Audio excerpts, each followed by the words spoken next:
Thank you very much, Shay, and thanks to all of you. It's a pleasure being here. I'm so happy to be talking to you, see so many friendly faces, so I'm really grateful for this occasion.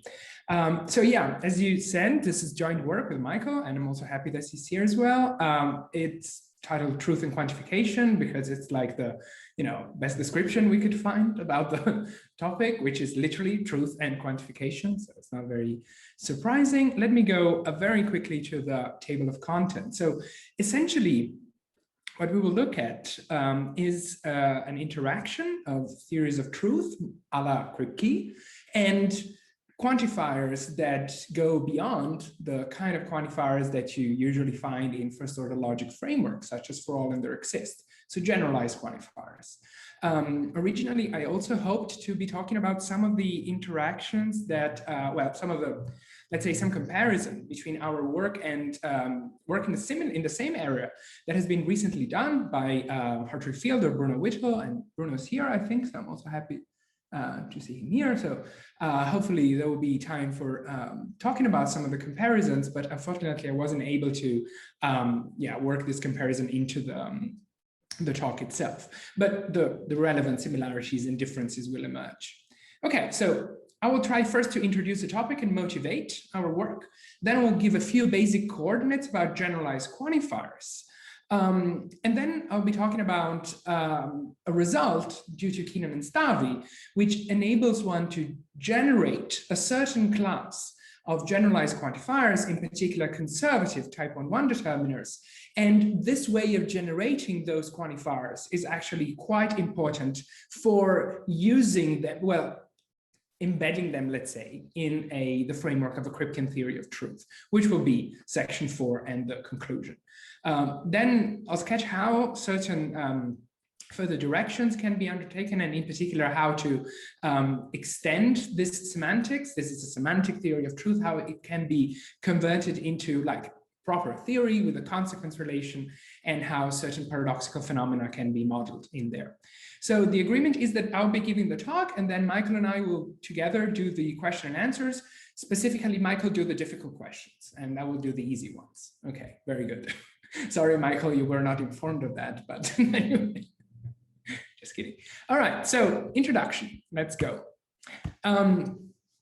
So this, I believe, is known to many people, but in the literature, when people talk about theories of truth, they motivate them in two main ways, with two main roles that a self-applicable truth predicate is supposed to play.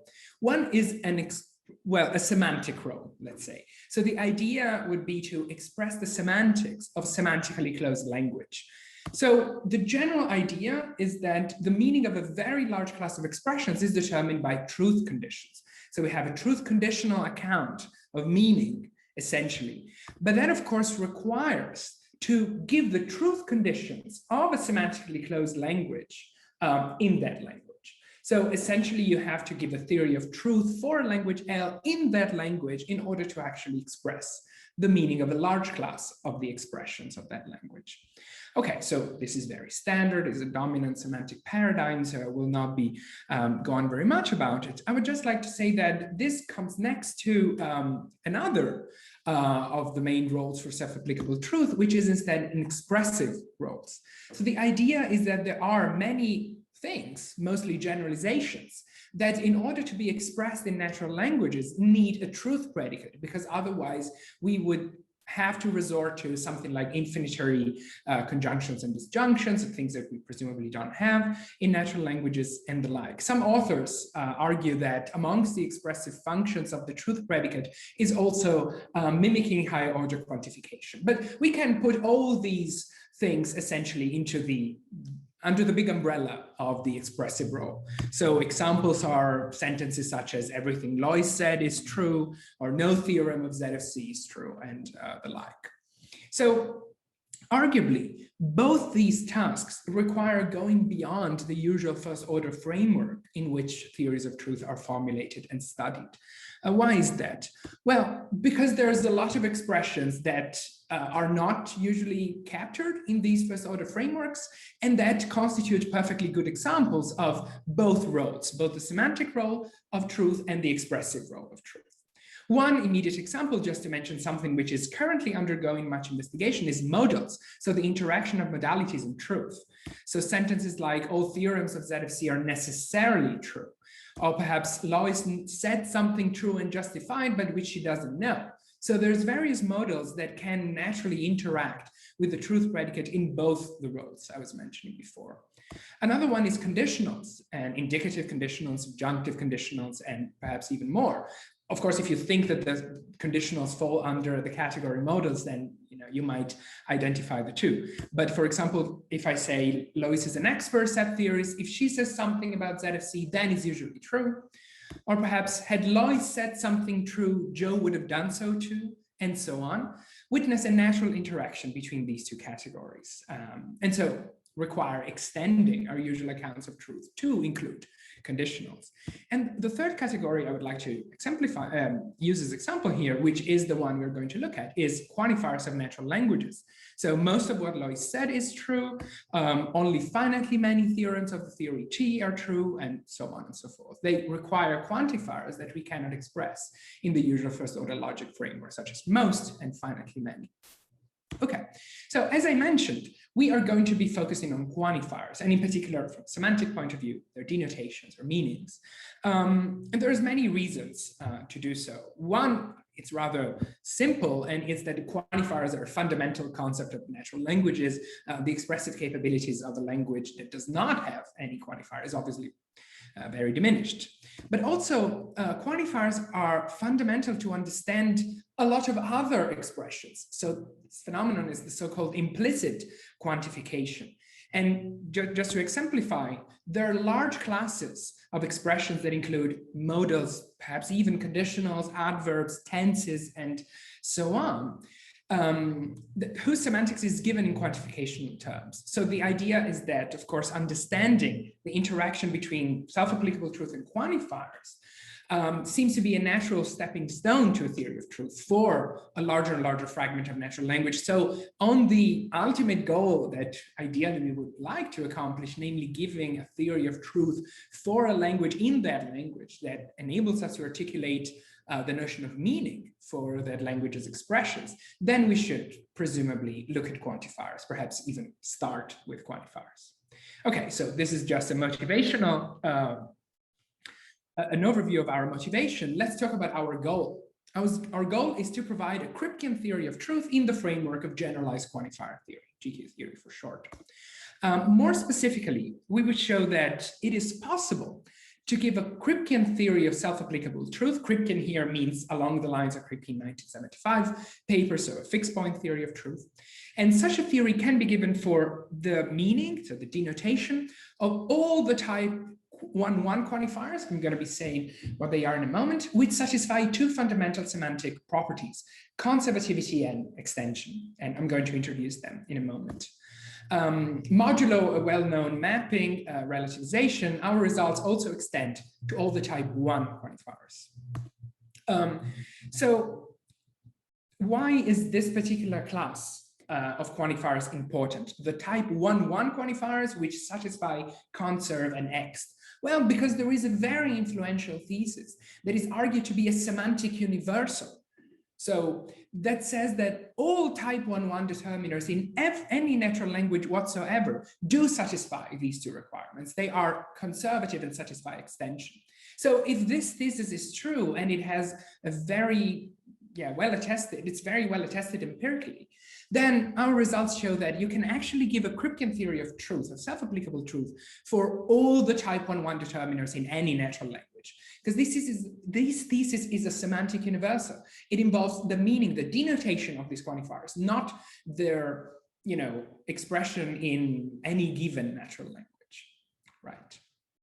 Okay, so this is, as I said, just to give an idea about our goal. And now I'll start by giving a few coordinates on generalized quantifier theory. Okay. Of course, interrupt me at any point if you have like specific questions. Right. So how to introduce generalized quantifiers? I also believe that the topic is familiar to many of you, so perhaps I'll be a bit quick here. One way that I find particularly informative of introducing generalized quantifiers is taking their name literally. and just seeing them as quite literally being generalizations of the first order quantifiers for all m there exist. So take any structure, any model M with a domain M, so non-calligraphic M, and consider two quantified formulae of first order logic. So for all x, phi of x, and there exists an x such that phi of x. But they tell us something about the things in M that satisfy the formula phi. In particular, that they are total, so identical to the whole M in the first case, and non-empty, so different from the empty set in the second case. So the things that are phi are all the things, or the things that are phi are a non-empty set, right? But if you look at the quantifiers from this perspective, so what do they tell us about the things that are phi in the structure M? Then of course you can easily identify other features that you might want to talk about. So you might want to say that the things that are phi, they are a prime number, or they're infinitely many, or are as many as the cardinality of M, and so on and so forth. So you can isolate a lot of properties, and you can formulate corresponding quantifiers, of course, that again go beyond for all and there exists. So this is exactly what generalized quantifiers enable us to do. So we can start by being more precise about the things that satisfy phi, calling them the extension of the formula phi. So again, take any model and any support. Usually you have the notion of extension for a term, T, which is an individual in the domain. So the extension of, I don't know, the name Lorenzo would be me, for example.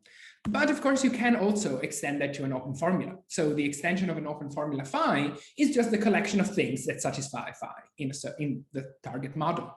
So the extension of phi is just, well, as I said, the elements of the domain that satisfy it. We are using, we are helping ourselves with possibly new constants.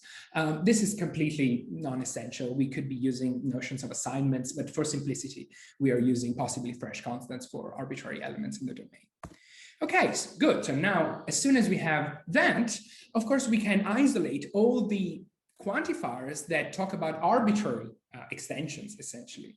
So a type 1 quantifier, which is like the most simple kind of quantifiers that we can see as generalizing for all and there exists, is essentially, well, just a collection of all these such extensions. So for any set, which is a subset of the power set of the support, then you can isolate a type 1 quantifier that essentially captures a collection of extensions. So you can then define the truth conditions in this immediate way. So you use following the Peterson-Westerso practice the same letter for the quantifier in the language, so Q, and for its extension here. So Q of M would be the extension of the quantifier when it's interpreted in the domain. And these type 1 quantifiers correspond to a very simple structure, noun phrase, verb phrase, which you find in expressions such as everything is a set, or something is blue, or something like that. Okay, so, and there are many examples of such quantifiers. Obviously, we can see the usual first order logic quantifiers as a special case. So for all and there exist, but also infinitely many things, for example, or as many things as there are things in M, and so on and so forth. Okay, so this is generalization, straightforward generalization of for all and there exists, because it's obviously it has, this quantifier has the same syntactic structure, and in particular it talks about properties of extensions, but you could be talking about relations between extensions. And so, oh, sorry, I forgot, this is an important thing that we'll be using a lot later. You can also interpret individuals in this ways as quantifiers. So whenever you have an individual like Lorenzo, for example, you could associate it a quantifier which is just the collection of sets to which it belongs, essentially. So yes, just take all the sets of which that individual is an element. All right. So the next step is generalizing type 1 quantifiers to quantifiers that are, as I said, not properties, but relations. So those are the so-called type 1-1 or Lindström quantifiers, even though Lindström is a bit of a misnomer here, because I think that Lindström originally considered a slightly wider class of quantifiers here.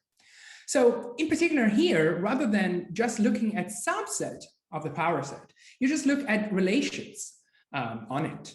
So you have a type 1-1 determiner that rather than corresponding to the structure, everything is, something is, something like that, correspond to the structure, every A is B, some A is B, infinitely many A's are B's, and so on and so forth. And as usual, we denote the quantifier with Q, and we use the same letter with this little m as index to denote its extension in the selected domain. So the model validates Q of phi psi just in case the extension of phi and the extension of psi in that order belong to the extension of the quantifiers. So whether just in case the relation denoted by the quantifier holds between the extension of phi and the extension of psi, which is paraphrasing this second line over here. Okay, so type 1.1 quantifiers correspond to a slightly more complex structure, a determiner and a noun, all together applied to a verb phrase. So something like every set is blue, some turtles like jazz, or something like that. Okay. Good. So there's a lot of examples here. Every, where you do not have like the quasi-logical world thing standing for the entire domain, but you can have an arbitrary element A. So every A is B, some A is B, no A is B, most A's are B, and so on and so forth. And you have, of course, cardinality comparisons, cardinality identities, a lot of other things, including kappa many, for example. If I want to say kappa many A's are B, I can easily formulate it in this way. I just have to take the pairs of A and B such that the intersection of A and B, so the things that are both A and B are exactly kappa many. So you can see this is very flexible and enables one to capture all such relations. So all relations between extensions of formulae over a given domain. And obviously, there is no particular reason to restrict yourself to relations. So the next step, which you're going to see in a moment, is going from binary relations to arbitrary relations, and in particular, arbitrary relations of arbitrary arities. Okay, so we will not be needing quantifiers that generalize type 1.1 very much. So let's, I will talk about them later, but very briefly, let's observe a couple of features of generalized quantifier theory and therefore the treatment that it gives of the semantics of quantifiers. In particular, the truth conditions of quantifiers are not homophonic. So consider most, for example. Intuitively, most A are B is true, just in case the things that are A and B are more than the things that are A but not B, right? But now I am giving the semantics of most in purely set theoretical terms, just by looking at the cardinality of two sets, the intersection and the complement. So I'm not using most again, presumably, in the meta theory.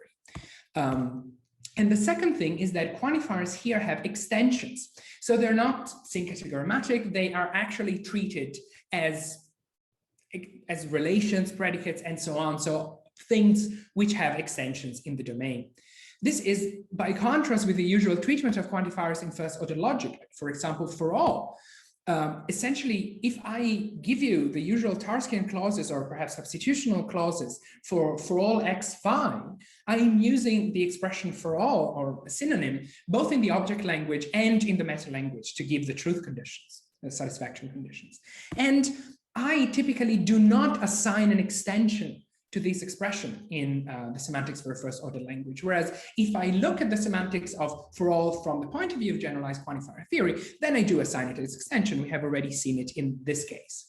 So the extension will be given by all the subset of the domain which are identical to the domain. So just there is exactly one such set, M itself. So I do assign it an extension here, and I don't usually do it. This will be useful. So focusing on these two features will be useful later when we are going to compare the results of our semantics, our semantic theory of truth, with semantic theories of truth formulated for a usual first order language.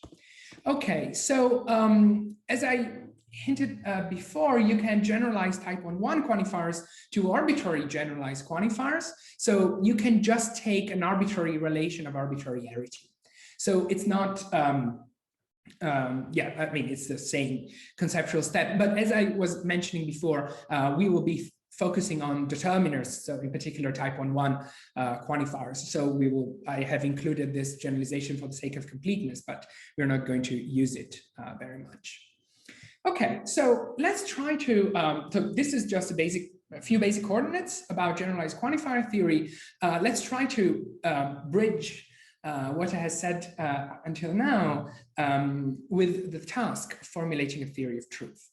So from the point of view of quantifiers, actually giving a theory of truth in the first order setting is relatively straightforward. Of course, we're talking about semantic theories of truth, not axiomatic theories of truth.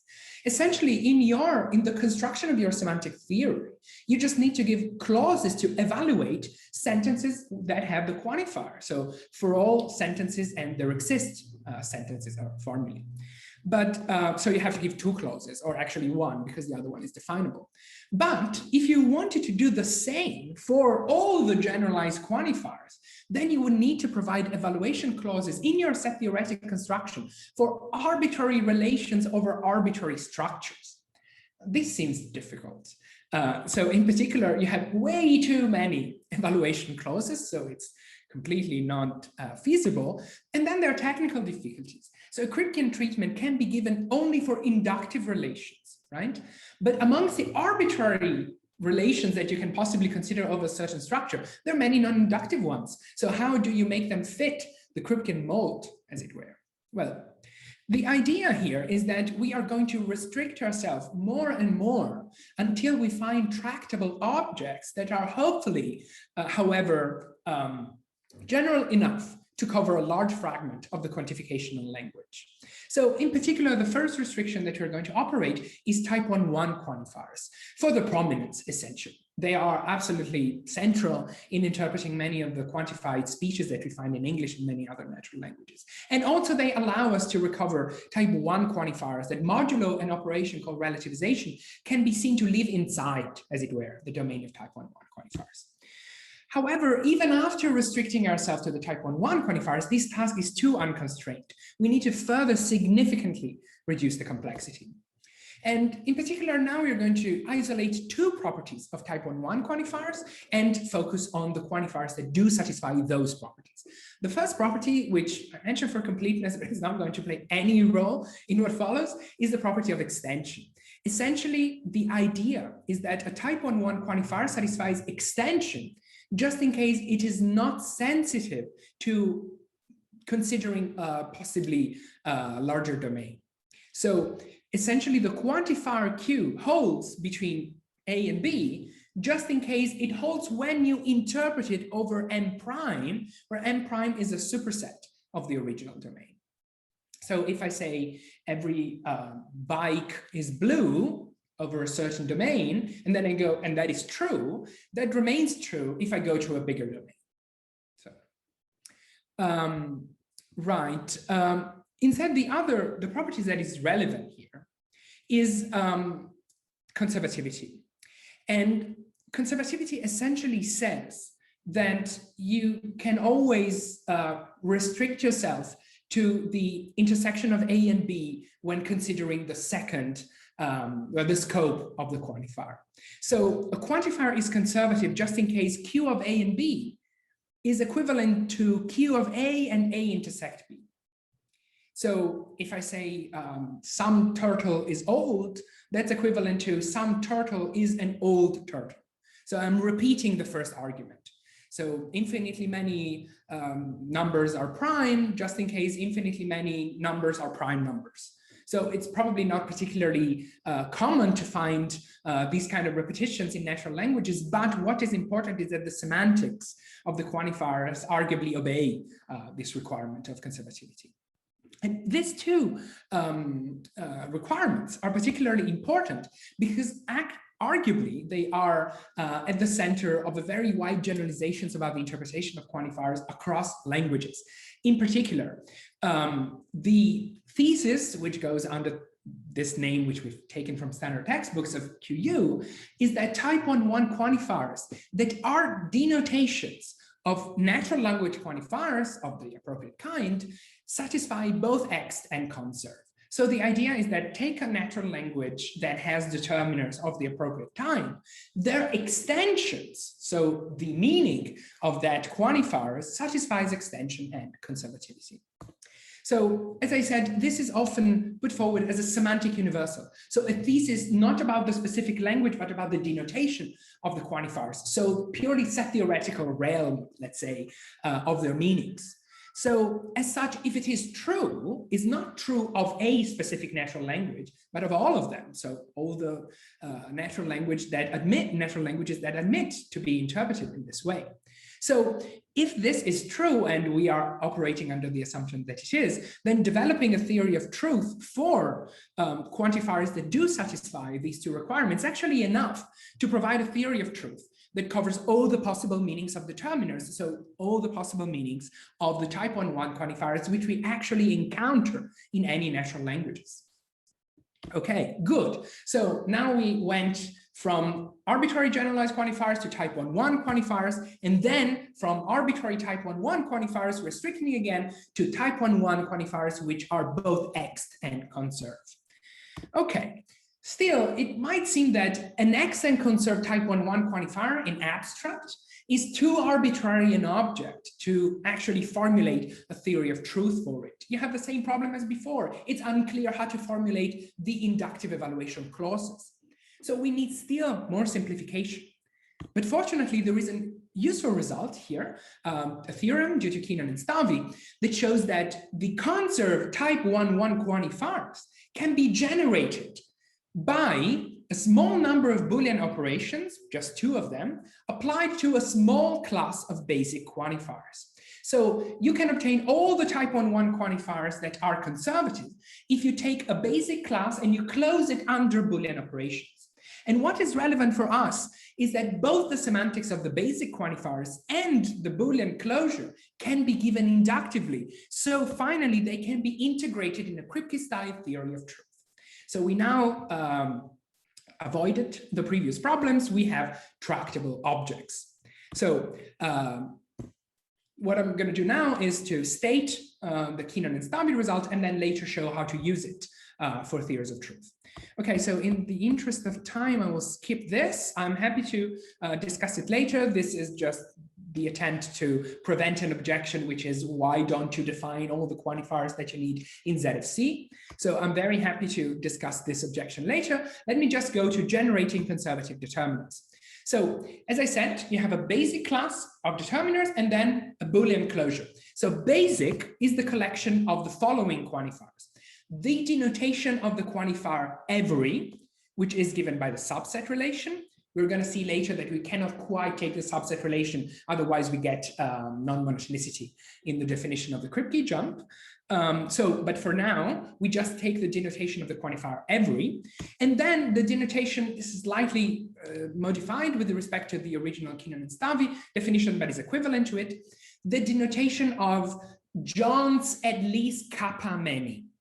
Okay, so you have a Montegovian individual J, let's call him John, and then cardinal kappa, and then you have to take the denotation of John's at least kappa many for all such individuals and all the quantifiers that are bounded by the, cardinals that are bounded by the cardinality of the domain. So formally, that means something like that. So you have the relation induced by the Montegovian individual, you intersect it with A, you intersect it with B, and the resulting cardinality is at least kappa. Okay, good. So this is the basic class of the quantifiers that Keenan-Stavi consider, and then the closure is given by 2 Boolean operations. So given a structure M, D relative to M is the smallest set of relation between subset of M such that includes basic, so includes the denotation of every and the denotation of John's at least kappa many, and the result of closing them under arbitrary intersections and negations. So writing it down is actually a bit confusing, but it's just because you have a lot of power set iterations, but it's just the closure of the previous one under negation, so taking the complement, and then arbitrary intersections, so big conjunctions essentially. So it looks like this, but it's nothing else than the Boolean closure. Yeah, Shay, you have a question? Kevin Davey has a question. Mm-hmm. Arbitrary finite intersections or just arbitrary intersections? No, arbitrary intersection. It's very important. Yeah, thanks. Cool. That's a very important point. I should have stressed that. Okay, if there are no further questions, I will go on. So this, yeah, as I said, like the informal gloss is that this effectively means that this set is the result of closing basic under infinitary Boolean operations. Okay, this is the result. Keenan-Stavi could show that for every finite domain, the set of conservative quantifiers over that domain is identical to D, the so defined closure of under Boolean operation of basic. Now, it turns out that the restriction to finite domains is not necessary, and the result holds true for arbitrary domains. In particular, of course, if you have finite domains like Keenan-Stavi, you can do all sorts of very sophisticated computations about how many such quantifiers there are and so on, which is something that Keenan-Stavi were very interested in. But we are not. So we are just going to consider arbitrary domains, and actually the result remains true. Okay, good. I'm not going to go into details here, but I'm going to use this result. So this conservativeness theorem shows that all the denotations of conservative determiners can be obtained by every basic cardinals possessives, so John's kappa many, and Boolean operations. And so essentially you have the meaning of the expression of this artificial infinitary language, which is defined by these conditions 1 to 3, that actually yields all the meanings of the conservative type 1-1 determiners. So we are going to construct a theory of truth that captures exactly 1 to 3. We are going to need to express every in slightly different terms and also tweak a little bit the basic cardinal possessive, but the result is essentially the same. So if the semantic universal I've introduced before is true, then actually the resulting theory of truth would capture exactly all the denotations of the type 1-1 determiners we find in natural languages. So let's construct this theory of truth. And this is the final bit that I want to draw your attention to. Okay, so first let's write down a suitable infinitary language that enables us to mimic all the clauses that are needed in the Keenan-Stavi result. We write this in an infinitary way purely for the sake of generality, but actually if you want to consider a fragment of natural language, presumably L omega omega is enough. So this is obviously for the sake of generalizations, but if you are uncomfortable with infinitary expressions and you only want to consider finite ones, then it's a straightforward well, special case of what we have here. So let kappa be an infinite cardinal. What we have is kappa many individual variables, individual constants, and function constants, and then predicate constants, including a unary truth predicate. So just an usual language, which is first order, but obviously infinitary, with individual variable constants, and then functions and relations, just kappa many. Then the logical vocabulary includes the negation, infinitary conjunction, the type 1-1 quantifier every, which are going to use as a syntactic object to form expressions, and the type 1-1 quantifier John's at least lambda many for every individual constant that we have, and for all the cardinals lambda up to kappa. Okay. Then we also have the other quantifiers like infinitary disjunction and then the conditional and biconditional in the usual way. Terms and closed terms are non-surprising. They're defined as usual. Formulae are also not particularly surprising. We specify them like this. So obviously applications of relation constants to terms and negations and the result of taking infinitary conjunctions are also formulae. And then that's a crucial bit. Every phi is psi is a formula, whenever phi is a formula and psi is a formula, and so is John's at least lambda many. So in this particular formula, of course, we have phi and psi, they need to be open formulae, but we also have the constant j and the constant lambda. Okay. Okay, good. Now, remember, we also have a truth predicate around, and in particular, true theoretical formulae of the form code of phi is true, actually are of the form the term t is true. So true is a predicate, and just like every other predicate applies to terms. But the relevant terms are codes of formulae, of course. So we need to find a way to code up formulae in this infantry setting. And essentially we have to, this is what I have just said, but large infantry languages like this cannot employ the usual coding techniques via arithmetic or syntax theory. It is possible to code up their syntax in some way, essentially in the minimal sense of associating formulae to elements of suitable structures. And I'm very happy that Guillermo is here because he recommended this particular reference. So I'm very happy to give credit here. We require that languages, L, kappa, omega, have at least one model of this formula, of this form here. So H of kappa is the set of all sets of hereditarily of cardinality smaller than kappa. And then we restrict the membership relation to it. So once we have that, we can actually code up the syntax, not in a very precise way in the usual arithmetical representation, but at least in the sense I have anticipated. So just a formula that maps expressions to elements of the domain if the domain contains, suitably many sets structured in this suitable way. So a coding map will be just a one-to-one function between formulae and coding structures.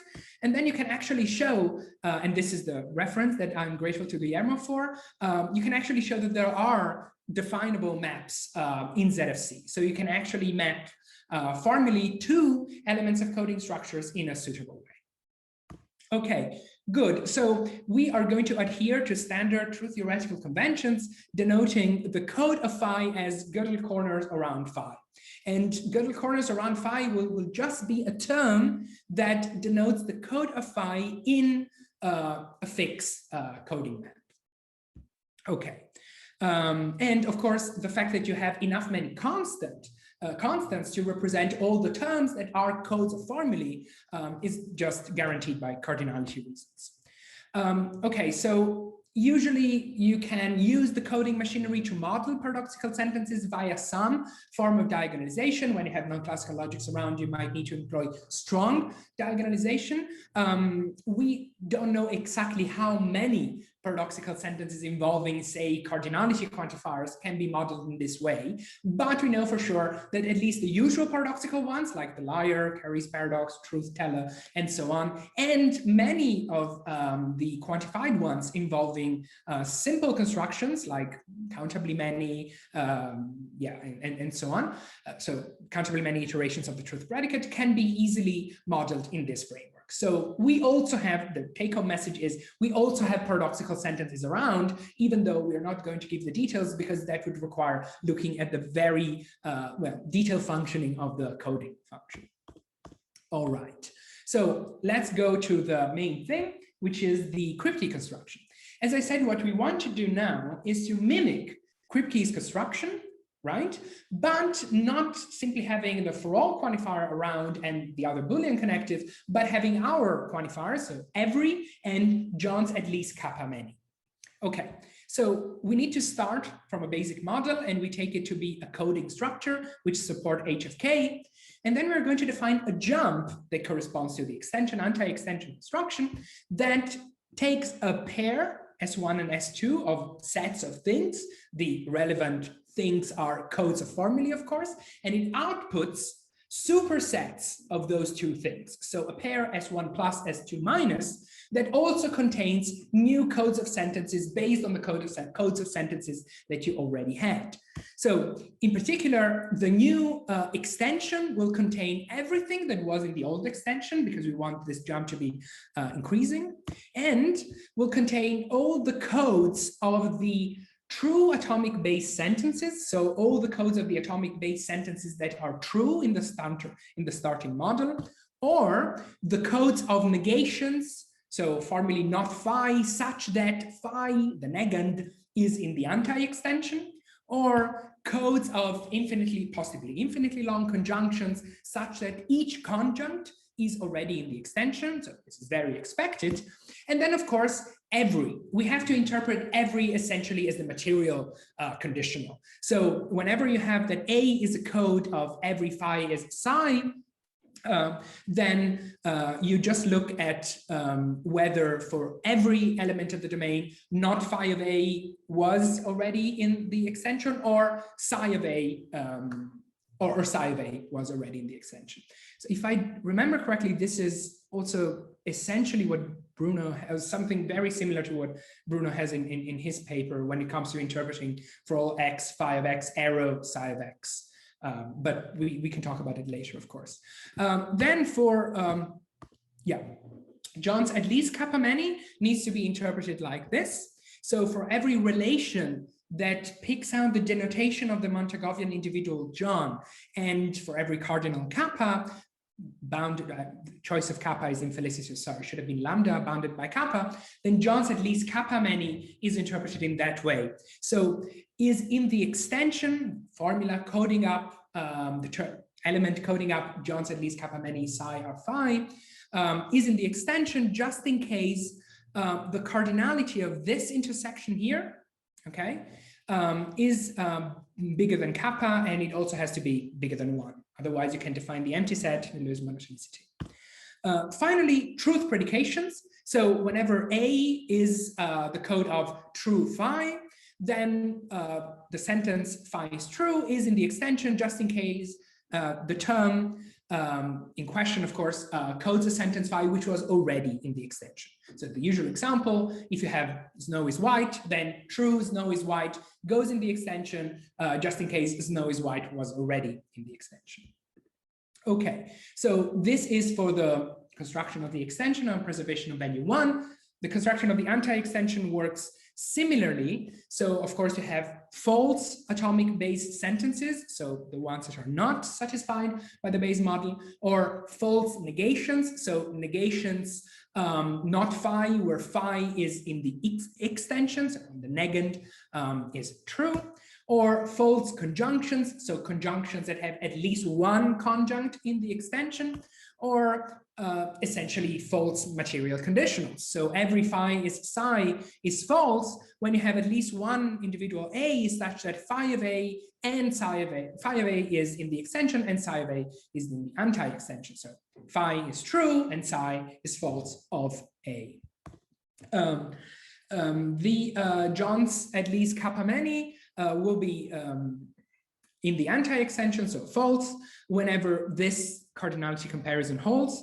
So you actually have at least one element, which is John's and phi and psi, but such things are strictly less than kappa. So the sentence John's at least kappa many phi or psi is actually false.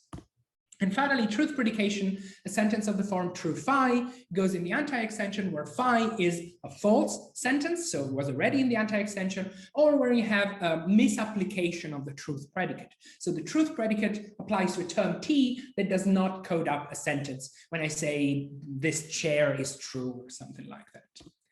Okay, good. So I know this was a bit boring, but this is just the gist of the semantic construction, extending the Kripkean idea to the language in question, which is expressive enough to code up all the quantifiers that are needed to cover via the Keenan-Stavi result type 1-1 determiners.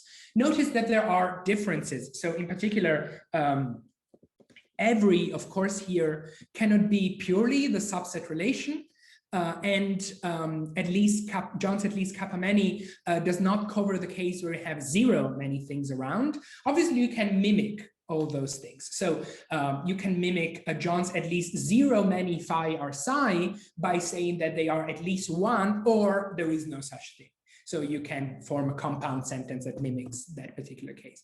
But we had to resort to slightly alternative evaluation clauses for these sentences because otherwise monotonicity wouldn't be preserved.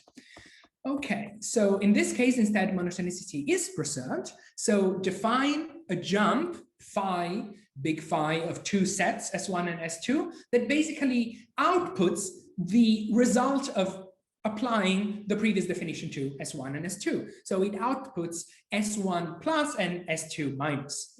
So this jump is increasing and monotone, exactly like in the Kripkean case. So since it is increasing and monotone, you can define iterations of it as usual. So the alpha iteration is defined like this, as phi applied to all the previous ones. And it corresponds to the two obvious case, the successor case and the limit case. So the alpha plus 1 iteration is just phi applied to the phi alpha iteration. And then at limit stages, we take unions.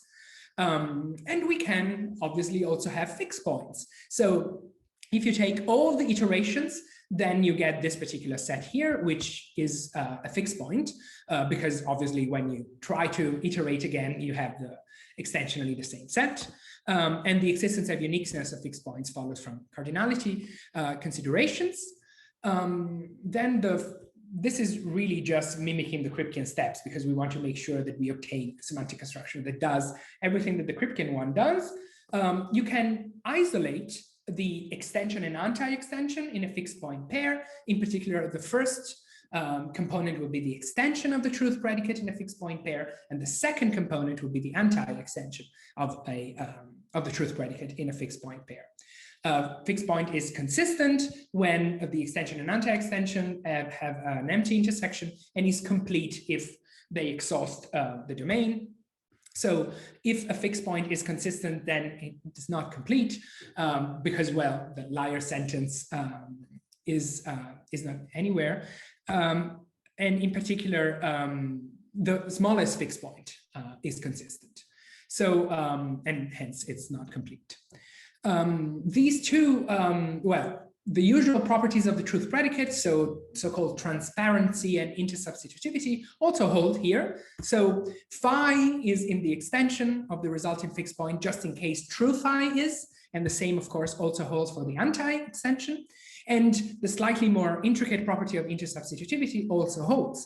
So whenever you have a formula phi, and you consider the result of performing a truth theoretic substitution, so replacing a subformula psi with its truth predication, psi is true, or the other way around, then membership in the extension or anti-extension of the fixed point is preserved. So whenever phi is in the extension of a fixed point, then every result of performing truth theoretic substitution is in the extension of that fixed point, and the same goes for the anti-extension. So this is all very non-surprising, but it's important for the truth predicate to behave in the Kripkean way.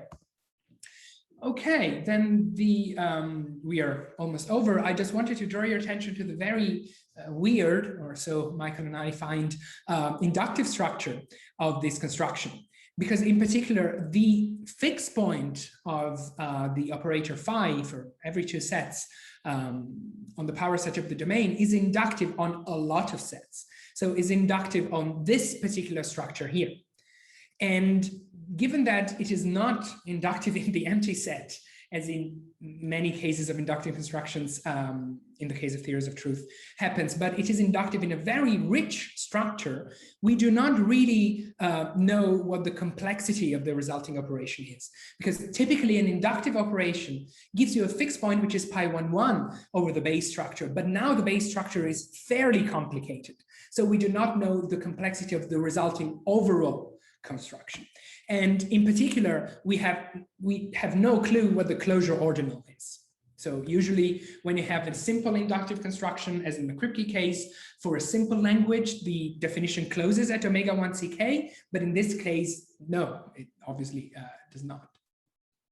So, well, or at least it's not obvious what the resulting closure operation is, given that we have this large infinitary languages and this rich inductive structure.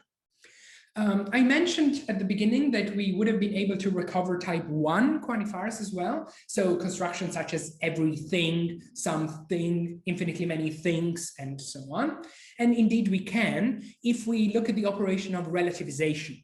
So we just say that, well, this is the relativization of a quantifier, and the basic connection between the relativized quantifier, relativized type 1 quantifiers and a type 1,1 quantifiers is given by the lemma that you see there, that basically whenever you take a type 1 quantifier and you do perform a relativization, you end up with a quantifier that is X and conserve, and vice versa, a type 1,1 quantifier that satisfies our two crucial properties are identical to some relativized type 1 quantifier. So essentially all the relativized type 1 quantifier live already within the scope of the determiners that we were considering. So this shows that our construction already automatically captures some relativized type 1 quantifier. Okay. Yes, this is what I have just said.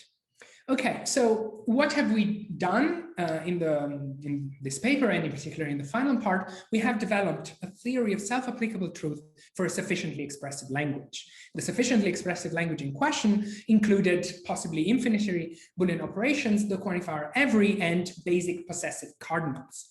Now, in virtue of both formal results and empirical hypotheses, in particular the generalized Keenan-Stavi theorem, the semantic universal QU, and the relativization lemma, what we have done is essentially the development of semantic theory of truth for a large fragment of, the quantified fragment of natural language. So it includes most natural languages determiners, so all the relativized type 1 quantifiers and all the type 1 quantifiers that you actually encounter in the wild, because we are assuming that the semantic universal QU is actually true.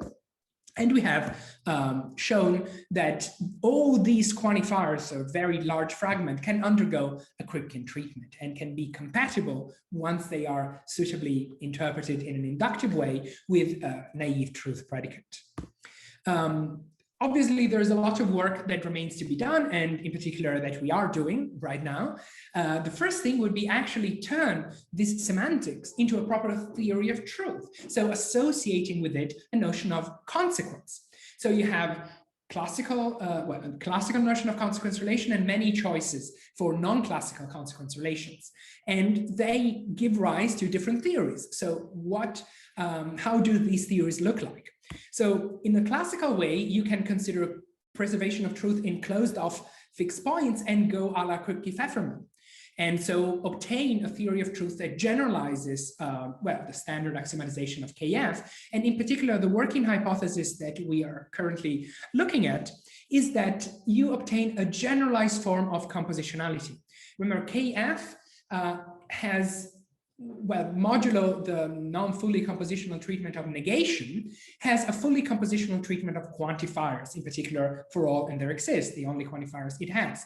Our idea is that actually that form of compositionality might result for type 1 quantifiers. So whenever you have a truth predication of a quantifier Q, then you can distribute the truth predicate over its restrictor and scope.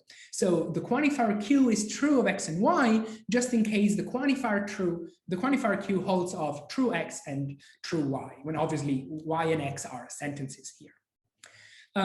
You can also go non-classical and develop consequence relations patterned after K3, LP, ST, TS, essentially all the theories of truth that have been formulated by playing around with the Kripkean extension and anti-extension. That will give you a non-classical theory of truth for the whole range of generalized quantifiers that we are able to interpret, and of course, naivete for the truth predicate. So intersubstitutivity, transparency, and the like. Then, of course, the next goal would be to compare, this is what I would have liked to do today, but obviously couldn't, the results with existing theories and semantics for truth and quantification, like Hartry Field's recent theory of truth and restricted quantification, or Bruno Whittle's theory of, semantic approach to most and other generalized quantifiers. Then, of course, one other thing that you can do is to study the resulting paradoxes that involve generalized quantifiers. So you have obviously a treatment of most, where you can look at the cases that Kripke considered and Bruno also studied in his recent paper, when you have like attributions of, truth predications between two speakers involving most and every. You can formulate generalizations of McGee-style paradoxes. So rather than saying, as in the original McGee paradox, not all the